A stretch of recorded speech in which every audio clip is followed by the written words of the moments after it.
Waktu makan siang, Mat, saya bilang haram. Ini ada soto. Oke. Pengaruh teman, pengaruh kawan di luar sana luar biasa. Tapi di Ummu Sabri temannya baik-baik. Tapi kami jauh dari kota Kendari, Ustadz. Kami di provinsi, kami jauh. Kami di kabupaten kota.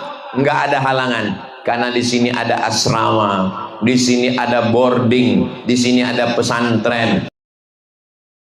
Yang kebetulan rumahnya di Kendari, antar pagi pulang sore. Alhamdulillah Pak Ustadz, anaknya sudah baik, anaknya baca Quran, anaknya udah soleh.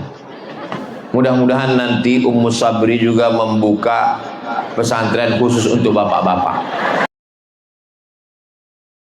Namanya Abu Sabri.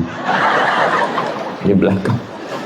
Jadi bapak-bapak yang nggak sholat, yang nakal, yang mancing nggak pulang-pulang, mancing keributan, nah itu diserahkan di sini. Namanya pesantren kilat hari Sabtu dan Ahad. Ibu setuju? Setuju mereka, Ustaz. Berarti ada peluang. Saudara yang dimuliakan Allah Subhanahu wa Ta'ala. Jadi mendidik dengan hati ini kita mesti kerjasama dengan baik. Bapak ibunya di rumah kasih makanan halal, gurunya di Ummu Sabri mendidik dengan tenang. Duit lalu katakan ke guru, wahai guru, didik anak saya gaji kamu. Oh, tidak begitu guys. Guru bukan pegawai laundry. Guru bukan pegawai kebersihan. Guru bukan pegawai karyawan yang digaji. Guru adalah orang mulia. Yang Bapak Ibu bayar tiap bulan itu bukan ilmunya, bukan perhatiannya, bukan tetes peluh keringat air matanya, bukan doanya saat mengajar anak ibu, tapi waktunya. Sebetulnya ustadz dan ustazah, bapak ibu guru ini bisa ke laut, bisa nanam sawit, bisa bisnis, tapi karena dia punya jiwa mendidik, maka dari pagi, siang, petang dia didik anak bapak ibu. Waktunya itulah yang dibayar sebagai kompensasi. Ini keyakinan yang mesti diluruskan di kepala orang tua. Ini sekarang banyak orang tua mentang-mentang dia kaya, mentang-mentang duitnya banyak, mentang-mentang dia pejabat, lalu enaknya saja datang. Mana guru kamu? Mana? Oh, tidak begitu. Saya tidak sanggup mendidik anak saya sibuk, saya jauh, maka saya serahkan ke lembaga pendidikan. Assalamualaikum Ustaz, ini anak saya namanya Mizian Hazik Abdillah, ini anak saya namanya Sami Ahmad Mesbahi Ibadillah, tolong didik mereka ya. Guru bukan lawan, guru bukan musuh, guru adalah partner yang menolong kita. Bapak Ibu, aku tidak sanggup mendidik anakku Pak, tapi Ustaz Somad kan Ustadz. Iya, tapi saya spesialis tablik akbar. Ini anakku ini mesti dididik dengan baik. Akhirnya anak saya dididik di sekolah dengan baik. Lalu kemudian weekend, akhir pekan saya panggil, Hazik, baca surat-surat pendek. Amma yatasaalun anin naba'il azim alladhi hum fihi mukhtalifun kalla saya'lamun thumma kalla saya'lamun alam naj'alil arda mihada. Beberapa tahun yang lalu dia masih TK, dia sudah hafal juz amma. Meleleh air mata saya. Kau masih kecil nak, belum bisa baca, tapi sudah bisa hafal karena gurumu di sekolah. Saya datang ke sekolahnya, saya mau terima kasih ke gurunya, saya mau cium tangan gurunya. Sampai di sekolah enggak jadi, gurunya perempuan. Kalau kita belum bisa memberi mereka hadiah, kalau kita belum bisa memuliakan, menghormati mereka, maka paling tidak doakan mereka, balas jasa mereka, ungkapkan terima kasih kita. Bapak Ibu guru, saya datang dari Jawa berterima kasih banyak, anak saya sudah tapi yakinkan dulu itu memang gurunya. Soalnya takutnya udah selesai ngomong, mohon maaf Bu, gurunya yang sebelah saya. Yakinkan dulu dengan baik. Man ahsana ilaikum, siapa yang sudah berbuat baik kepada kamu, fakafi'uhu, balaslah. Fa illam tajidu, kalau kamu belum mampu membalasnya, fad'u lahu, doakanlah. Ya Allah, guru yang sudah mendidik anak saya, panjangkan umurnya, sehatkan badannya, sabar dia mendidik anakku ya Allah, berikan dia kekuatan mendidik anak kami ya Allah, sedang aku aja nggak sabar melihat anakku. Mana bukti orang tua nggak sabar mendidik anak?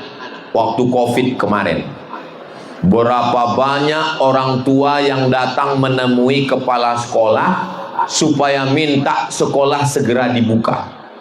Yang ngomong ke saya kepala sekolah, Ustaz Somad, ini COVID, pemerintah ngelarang ada pertemuan karena takut penyebaran virus, bakteri, penyakit.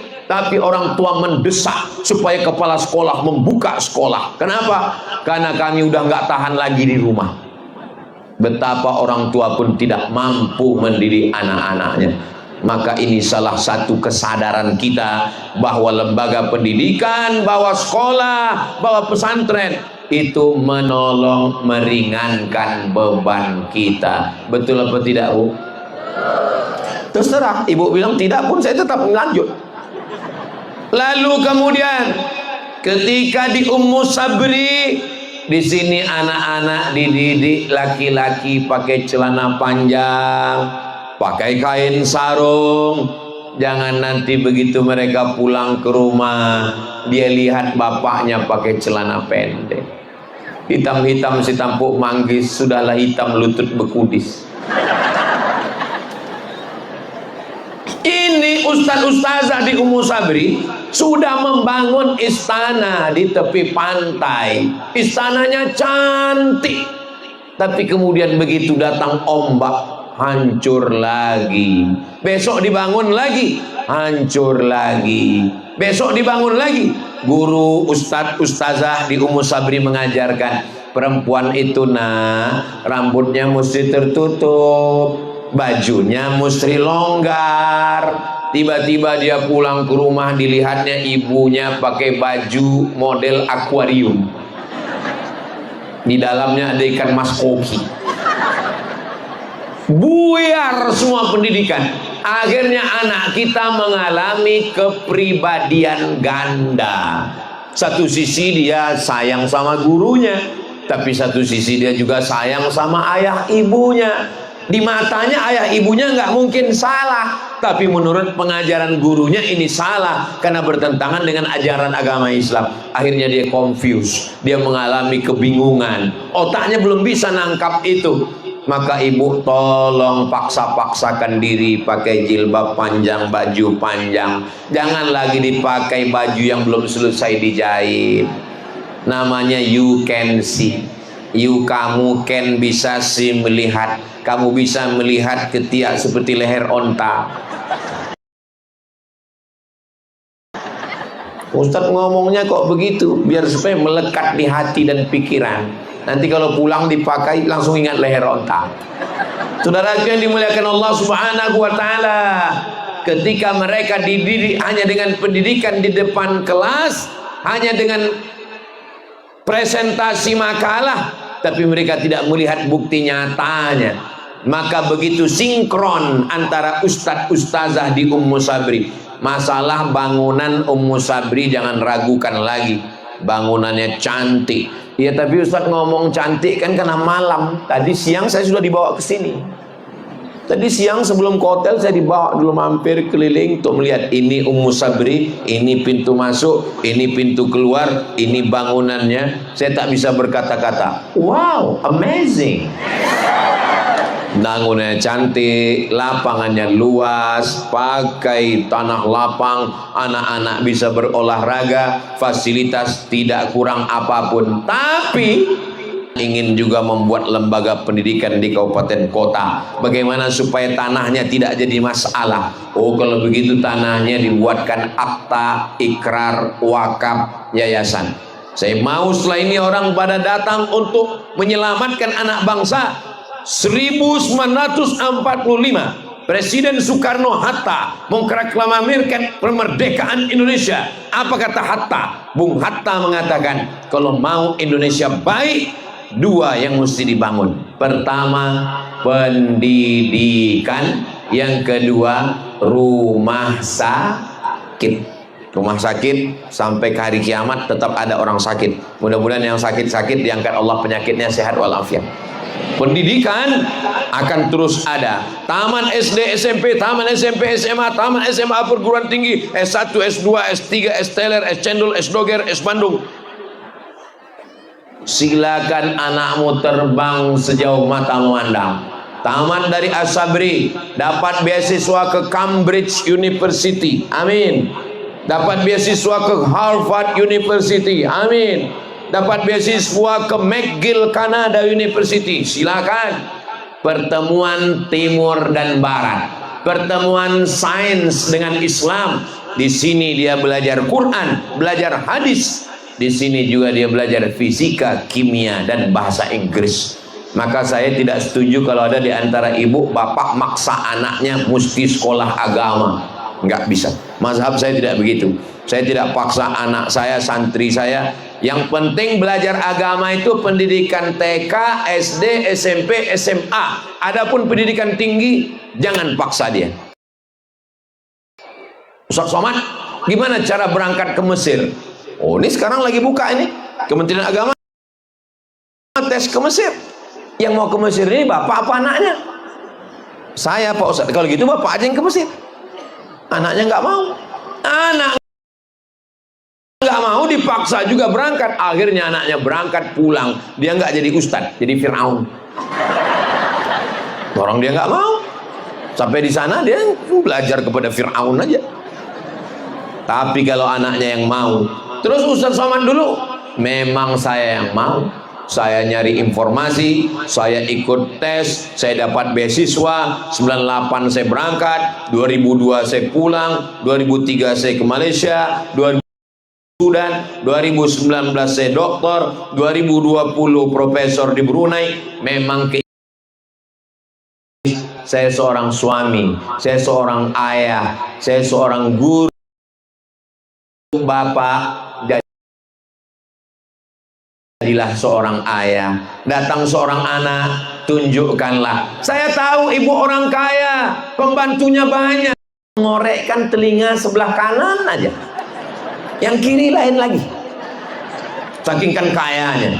Tapi tolonglah Bu, untuk buat teh manis, ibu yang buatkan, ibu yang ngangkatkan, kasihkan suami. Kompornya sama, termosnya sama, ceretnya sama, gelasnya sama, airnya sama, tehnya sama.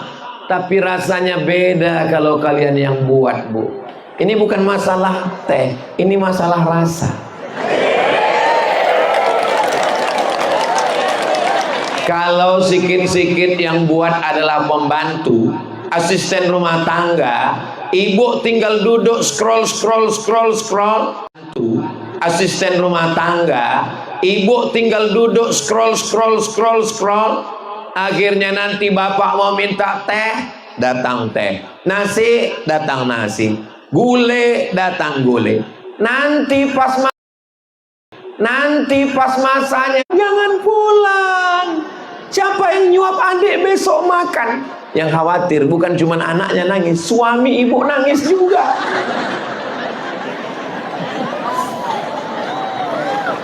Allah, alhamdulillah di Sulawesi Tenggara, bil khusus lagi di Kendari, ini perempuan ibu-ibunya sudah komunitas. Ini bisa kelihatan dari jilbabnya. Ada jilbab hijau pucuk pisang, ada jilbab biru. Biasanya kalau biru pakai sorban biru, ini selendang biru BKMT, ini Badan Kontak Majelis Taklim. Ada yang warna krem, ada yang warna-warni macam-macam. Di rumah saya setiap sore Jumat habis asar itu memang ada, saya khususkan wirid Yasin. Habis asar waktu mustajab berdoa, kumpul ibu-ibu, tapi memang tidak pakai seragam. Di tempat saya masyarakatnya menengah ke bawah, saya tinggal di pemukiman masyarakat yang biasa-biasa saja. Jadi memang saya tidak buat seragam karena saya khawatir yang nggak punya duit beli seragam, khawatir dia nggak datang. Tapi ibu yang sudah punya seragam, mantap, teruskan. Nah, langsung sorban saya jatuh karena cerita seragam. Memang di tempat pengajiannya dan minumannya ada, kue kotaknya ada. Saya bilang, yang ada duit silakan kasih, masukkan ke kotak. Yang nggak ada nggak apa-apa. Saya nggak mau kalian nggak datang hanya karena nggak punya seragam. Saya nggak mau kalian nggak datang hanya karena malu, karena nggak dikutip iuran, nggak belum bayar. Yang penting datang. Ngaji ini kuncinya 4D. Datang, duduk, dengar, diam. Ngantuk-ngantuk dikit diampunkan Allah. Yang namanya wirid Yasin pasti ada orang ngantuk. Yasin ngantuk. Pas giliran kuih datang, bangun. Jangan dimarahi. Selagi dia mau datang itu sudah alhamdulillah. Ustadz selalu ceramah, yang paling banyak masuk neraka adalah perempuan. Lalu perempuan juga bilang, yang paling banyak masuk surga juga kami. Karena memang makhluk itu yang paling banyak laki-laki apa perempuan? Perempuan. Bukan cuma perempuan, bukan cuma manusia. Hantu pun paling banyak perempuan. Nyi Blorong, Sundel Bolong, Mak Lampir, Kuntilanak, Suster Ngesot, Nenek Sihir. Tolong saya minta ke ibu-ibu lapor ke Komisi Perlindungan Perempuan.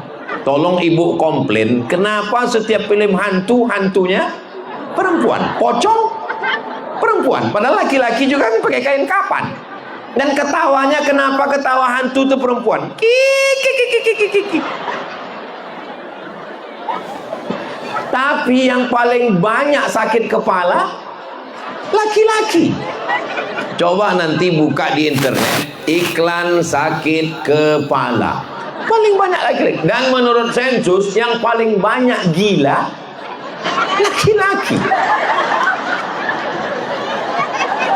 Jadi intinya tolong tenangkan dulu, bahwa sehebat apapun laki-laki, semantap apapun karirnya, di balik laki-laki yang hebat ada dua perempuan yang luar biasa, ibu dan istri. Ini di atas ini laki-laki hebat semuanya dilahirkan oleh perempuan. Ada yang dilahirkan bencong? Nggak ada. Maka didik, ibu punya anak perempuan, didik dia menjadi perempuan yang baik-baik. Kalau perempuan itu baik, saya ceramah ini malam ini aja, malam ini yang menguasai medan lapangan ini laki-laki apa perempuan? Perempuan. Ustadz yang dikasih pentas khusus. Ini kami laki-laki malam ini kaum minoritas ini. Saudara yang dimuliakan Allah Subhanahu wa taala. Makanya saya buat pondok pesantren perempuan. Namanya Ma'had Az-Zahra, perempuan. Yang laki-laki namanya Nurul Azhar. Ditanya orang, "Kenapa Ustaz buat perempuan?" Karena kalau perempuan baik, dia akan melahirkan anak yang baik, menantunya jadi baik, cucunya jadi baik, suaminya jadi baik. Suami yang nakal, penjahat, koruptor, minum khamar, sabu-sabu, tapi begitu dia taubat, saya datang ke rumahnya, setiap ulama-ulama yang datang dijamu, lalu dia ngomong, "Ustadz Somad, saya ini dulu orangnya tidak baik Ustadz." Dalam hati saya, Bapak nggak ngomong, saya udah tahu. Tapi saya menjadi baik ini Pak Ustadz, dalam hati saya, ini jangan-jangan dia jadi baik karena dengar ceramah Ustadz Somad ini. Saya ini bertaubat Pak Ustadz. Ya, saya sudah tahu jawabannya, pasti karena ceramah TikTok Ustadz Somad kan. Saya ini jadi baik sekarang Pak Ustadz karena istri saya. Oh, bukan karena saya. Istri Bapak ustazah? Enggak, istri saya perempuan biasa. Tapi kalimat dia masuk ke hati saya Pak Ustadz, masuk ke pikiran saya Pak Ustadz. Memangnya istri Bapak ngomong apa? Dia ngomong nggak banyak-banyak Pak Ustadz. Dia cuma ngomong 5 kata. "Nanti kalau abang mati gimana?" Nggak ada dia ceramah sampai 1 jam tablik akbar pakai pentas, pakai sound system, nggak ada. Ngomong cuma 5 kata. Nanti kalau abang mati gimana? Jadi bapak ibu-ibu yang suaminya masih belum tobat pulang dari sini coba jurus ini. Nanti kalau abang mati gimana? Yang dari hati akan ke hati juga sampainya. Yang dari mulut cuman sampai di mulut. Namanya MLM, multi level marketing. Apakah yang saya omongin selama 1 jam ini sampai ke hati? Alhamdulillah. Tadi saya maju jam 9, jam 8 lewat 10. Saya belum ada ngelihat jam selama ceramah ini, tapi terasa semut kayak sudah naik ke atas. Maka saya lihat jam, rupanya sekarang sudah jam 9 lewat 10.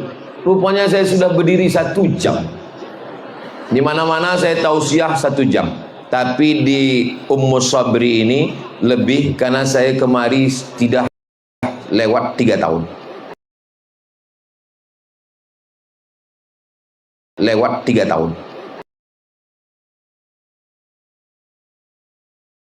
Nah, jadi saya lebihkan 1 jam 5 menit.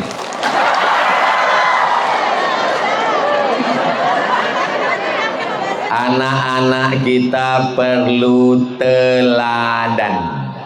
Di sini dia diajarkan berakhlakul karimah, sopan santun, ngomongnya lembut. Sampai di rumah dia lihat bapaknya ngomong jorok kotor, yang diomongin comberan dan tong sampah. Dia dengar ibunya ngomong, yang keluar dari mulutnya bukan hewan, tapi semua kebun binatang. Maka dia mengalami kekacauan pemikiran. Di sini anak-anak diajarkan AI. AI akan mengalahkan kecerdasan manusia. Manusia kalau ditanya ada lupanya, tapi AI maka tanya apapun dia akan menjawab. Tapi ada yang tidak bisa dilakukan AI. AI tidak bisa membedakan mana hak, mana batil, mana bengkok, mana lurus, mana hitam, mana putih, mana baik, mana buruk. Karena AI hanya penyedia informasi yang bisa menyarankan dengan nasihat, dengan keteladanan. Yang tidak bisa dilakukan AI adalah hati, karena AI tidak punya hati. Jadi kalau ibu tidak mendidik dengan hati, ibu tidak punya hati, nanti ibu dipanggil oleh anaknya, hai mama AI. Suami kalau dia tidak punya hati, suami AI. Karena memang kita sekarang semuanya internet, semuanya online. Ngaji online, pinjaman online, game online, judi online, istri online, tapi nerakanya offline. Makanya malam ini jamaah ini hadir. Selama 3 tahun ini kami online Ustadz. Kami nonton ceramah Ustadz di channel Ustadz Abdul Somad Official. Subscribe, like, share, and comment. Malam ini kami mau offline. Tadi begitu pesawat landing, lalu kemudian saya lihat di kaca ada percik-percikan hujan. Saya lihat langit mendung gelap. Saya tanya Ustadz, nanti malam kita di mana Ustadz? Di Tanah Lapang Ustadz Somad. Innalillahi wa inna ilaihi rajiun. Tapi waktu tadi sore di bawah, oh masjidnya besar. Berarti nanti malam kalau hujan bisa pindah ke masjid. Suasana hati tenang. Rupanya doa orang yang soleh dan solehah, walaupun tidak ada bintang, gelap, hujan tertahan. Begitulah kabulnya doa jamaah malam hari ini. Maka apa maksudnya? Manfaatkan lisan yang terkabul doa untuk mendoakan anak-anak. Sholat hajat. Sholat hajat tidak mesti malam. Sholat hajat bisa setelah sholat duha. Sholat hajat bisa setelah sholat isyraq. Sholat hajat bisa setelah sholat zuhur. Sholat hajat bisa setelah tahajud malam. Bagi yang pakai usolli sunnatal hajat. Bagi yang nggak pakai usolli, nggak pakai usolli. Allahu Akbar. Jangan kelahi masalah usolli nggak usolli. Ini ikhtilaf antar ulama. Yang penting substansinya berdoa. Tapi berdoa baca Quran bagus. Berdoa habis baca Yasin bagus. yang paling bagus adalah berdoa setelah selesai sholat hajat. Ayatnya Pak Ustaz, saya kalau setiap menjelaskan sholat pasti jamaah nanya, ayatnya Pak Ustaz, kayak banyak hafalan aja. Ya kulhu itu apalagi. Kul wallahu ahad. Nah, di sujud terakhir minta sama Allah. Tapi saya nggak bisa bahasa Arab Pak Ustaz. Yang nggak bisa bahasa Arab, mintanya dalam hati pakai bahasa masing-masing. Selamatkan anakku dari narkoba, selamatkan anakku dari playboy cap tupai, selamatkan anakku dari lem kambing, selamatkan dia ya Allah, bukakan pintu hatinya belajar ya Allah. Di sujud terakhir setelah salam minta lagi sama Allah. Al-Fatihah artinya pembuka, membuka pintu hati yang terkunci, membuka pintu pikiran menerima pelajaran. Bacakan, ya Allah, bukakan pintu hati anakku Al-Fatihah, bukakan pikirannya Al-Fatihah, selamatkan dari perbuatan aniaya zalim Al-Fatihah, jangan sampai dia membuli teman-temannya Al-Fatihah, buat guru-gurunya sayang mendidik dia Al-Fatihah. Berapa kali Pak Ustaz? Sebanyak-banyaknya. Karena mulut lisan membaca subhanallah, alhamdulillah, la ilaha illallah, Allahu akbar. Tapi kalau anaknya nanti libur sekolah, ini nanti habis ujian semester pulang, diminta ngasih kultum, ngomong bahasa Inggris di masjid, orang nanya, itu anak ibu ya? Iya. Yang di Ummu Sabri, betul. Hebat dia anak ibu. Siapa dulu mamanya? Jangan sombong, jangan angkuh, segera balikkan kepada Allah. Jangan sampai kita merasa anak saya, karena saya, enggak, semuanya karena Allah. Hebat anaknya ya, bahasa Inggrisnya pakai standar kurikulum Cambridge. Alhamdulillah. Ini anak ibu, alhamdulillah. Ini suami, innalillah. Saudara yang dimuliakan Allah Subhanahu wa taala, salah satu sebab ain diambil dari kata mata. Gara-gara mata melihat, muncul hasad dan dengki, datang setan menghampiri, itulah terkena penyakit. Maka semuanya balikkan kepada Allah. Alhamdulillah, Masya Allah, Tabarakallah. Yayasan Ummu Sabri sudah berbuat tiket. Mungkin malam ini mereka dapat aliran pahala di kubur mereka, tapi memang dasar mereka nggak mau dapat pahala. Itulah dia nggak ngasih saya beasiswa. Ustaz sakit hati, saya enggak, cuman ingat aja. Maka saya balaskan sakit hati saya. Dimanapun saya ceramah, selalu saya sampaikan, bupati, wali kota, gubernur, pejabat, siapapun, mumpung tanda tangan masih ada, mumpung masih ada kuasa, pakai untuk menolong agama Allah. Takbir.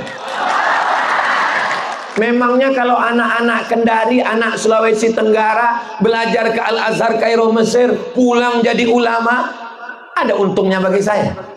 Enggak ada. Tapi saya dapat amal jariah sampai hari kiamat.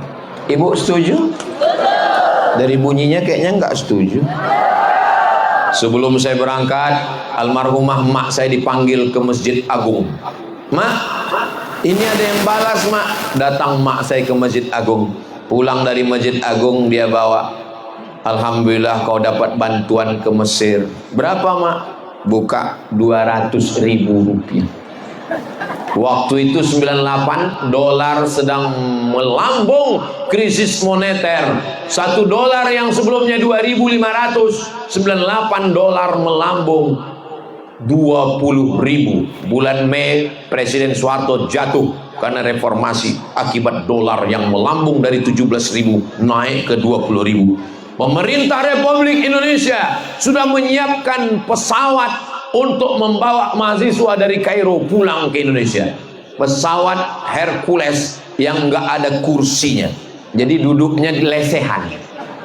Orang Mesir berkata, tidak boleh ada satupun anak Indonesia yang pulang. Selama kami masih ada di Mesir, anak Indonesia tetap belajar. Anak Indonesia dikasih mie, dikasih telur ayam, dikasih duit.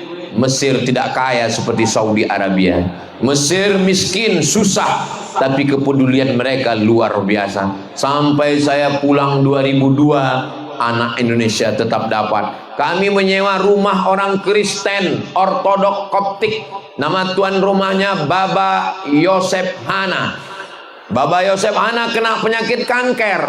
Lalu kemudian kata Baba Yosef Hana, Abdul Somad, saya naikkan sewa rumah karena saya kena kanker. Saya bilang ke Baba Yosef, kami pun juga kena kanker, kantong kering.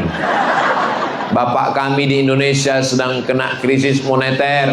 Kalau Baba naikkan sewa rumah, kami akan pindah. Baba Yosef lama terdiam. Habis itu dia pergi. Kami cemas. 2 hari setelah itu dia datang, sewa rumah nggak jadi naik. Kami bertahan sampai saya pulang 2002 bulan November. Rumah itu masih disewa oleh kawan-kawan saya, sahabat-sahabat saya. Begitulah kami dulu berjuang. Lalu kemudian makan dari mana? Beasiswa Al-Azhar. Tapi kan nggak cukup. Naik kapal laut, dipukul ombak, diempas gelombang, 2 hari 2 malam melaksanakan ibadah haji. Ini jamaah haji kita kloter pertama sudah sampai. Begitulah senangnya kami menyambut jamaah haji. Kita akan melayani jamaah haji. Tapi jamaah hajinya begitu kita dekati takut, dikiranya kita copet. Sudah lama kerja di sini. Sombong-sombongnya jamaah haji. Dulu yang sekarang baik-baik. Sudah lama kerja di sini. TKI itu bukan penjahat. TKI adalah pejuang devisa, mereka pemasuk pajak untuk Indonesia. Betul? Kenapa kalian menghina? Kami bukan TKI, Pak. Kami mahasiswa. Ngapain sekolah jauh-jauh? Kamu dari mana? Dari Riau, Pak. Memangnya nggak ada tempat belajar di Riau? Ada, Pak. Terus kenapa jauh-jauh kemari? Saya pemburu beasiswa. Terus di sana nggak ada sekolah? Ada, tapi sidang terbuka 5 juta, tertutup 10, buka tutup 15. Saya terbang sejauh mata memandang. Akhirnya saya pulang, berdakwah keliling. Maka dimanapun tempat selalu saya sampaikan, Badan Amil Zakat Nasional support. Jangan buat sekolah yatim, jangan buat sekolah duafa. Itu menjatuhkan mental mereka. Mereka menjadi tidak punya percaya diri. Kamu yang tamat dari sekolah duafa itu kan?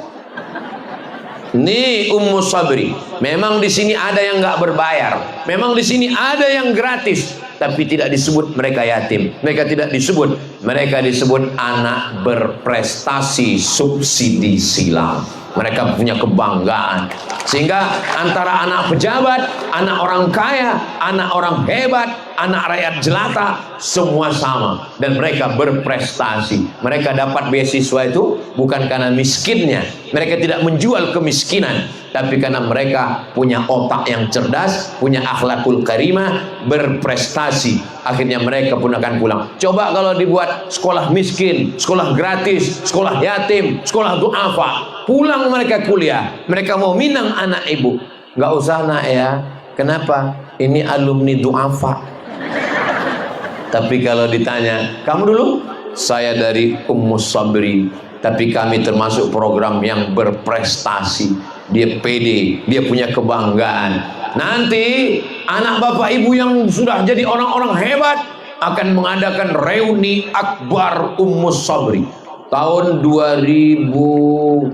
Sekarang saya kemari 2025. Mereka mengadakan reuni 2035, 2045, 2055.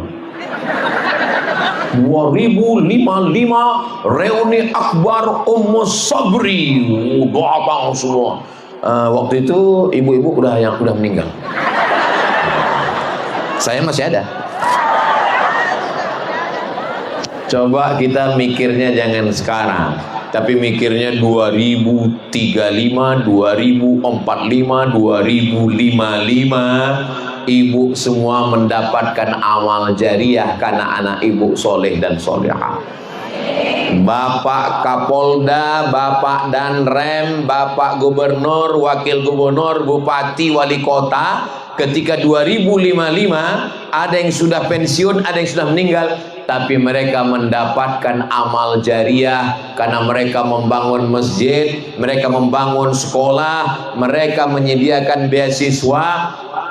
Harimau mati meninggalkan belang, gajah mati meninggalkan gading, manusia mati meninggalkan kredit. Manusia mati meninggalkan legasi, meninggalkan amal jariah. Saya tidak ada niat apa-apa, saya cuman kita mau ada yang saya sampaikan. Jangan sampai nanti ketika orang meninggal dunia ditanya Allah, ada kamu bangun sekolah, ada kamu wakafkan tanah, ada kamu beri beasiswa? Enggak ada, karena sibuk mengurus negara. Kenapa kamu tidak buat? Karena Ustaz Somad tidak pernah mengingatkan kami. Lalu saya ditanya, Abdul Somad, kenapa kau tidak pernah mengingatkan? Karena aku takut mereka tersinggung.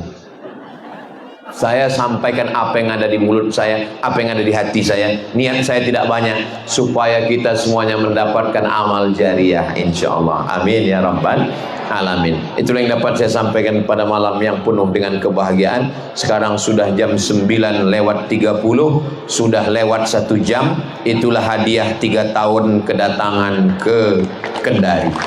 Di akhir majelis mari kita sama berdoa.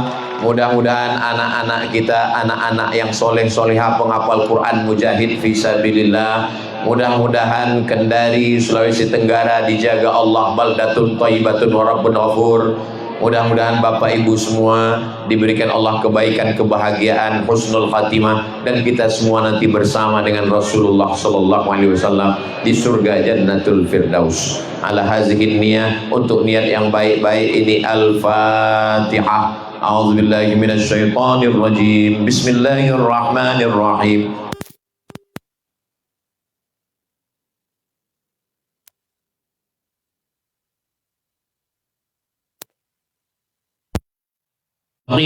Shiratal ladzina an'amta 'alaihim ghairil maghdubi 'alaihim waladdallin. Amin. Allahumma anzilir rahmata wassalamata wal barakata ala hadhil jamaah. Ya Allah, turunkan keselamatan, kerahmatan, keberkahan kepada seluruh jamaah ini ya Allah. Allahumma ja'al abna'ana wa banatina minas salihin was salihat. Jadikan anak-anak kami menjadi anak-anak yang saleh dan salihah, min hafizil Quran wal hafizat, menjadi para penghafal Quran, minal mujahidina fi sabilika bi amwalihim wa anfusihim. Mereka akan menolong agamamu dengan harta dan nyawa mereka.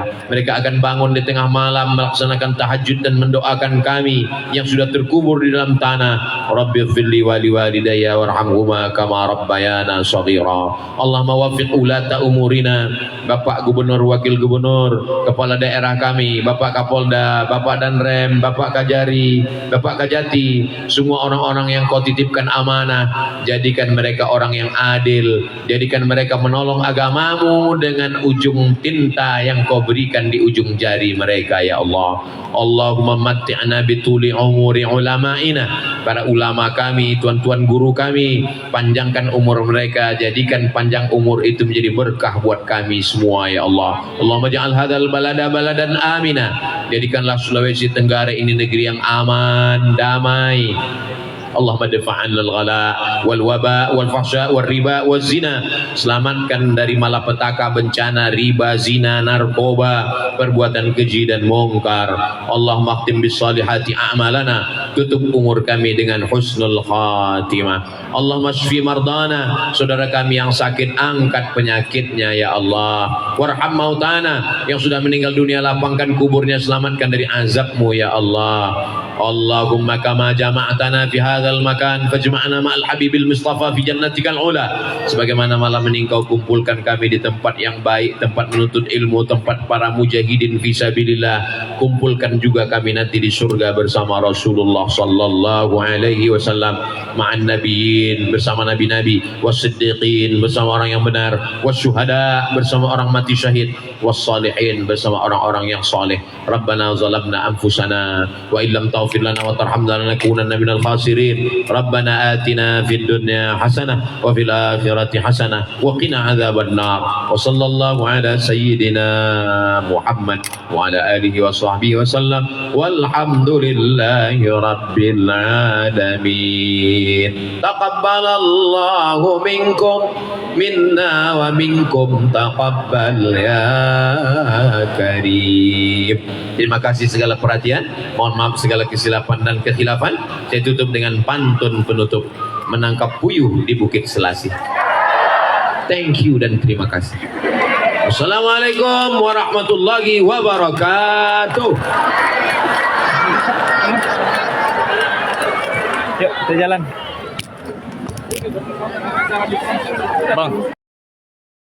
Izin bang, makasih banyak bang. Oke.